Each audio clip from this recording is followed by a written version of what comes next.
The speaker was amazing.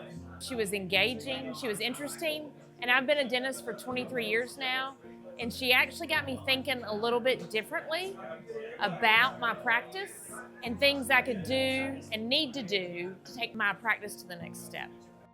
I would recommend it to probably anybody. As dentists, we're good at dentistry, and sometimes some of us are a little bit good at a few of the business things. But as you get this whole organizational chart, and you think about having a CEO, a CFO, a COO, it's too much. It's too much for us to do. I'm in a small town. I take care of my community. I want to deliver top service, but I can't expect myself to also be able to be that chief operations officer. I need someone who can come in with that knowledge base and add that to the practice on a business level. Because nowadays, as smaller practices, that's what we're competing against.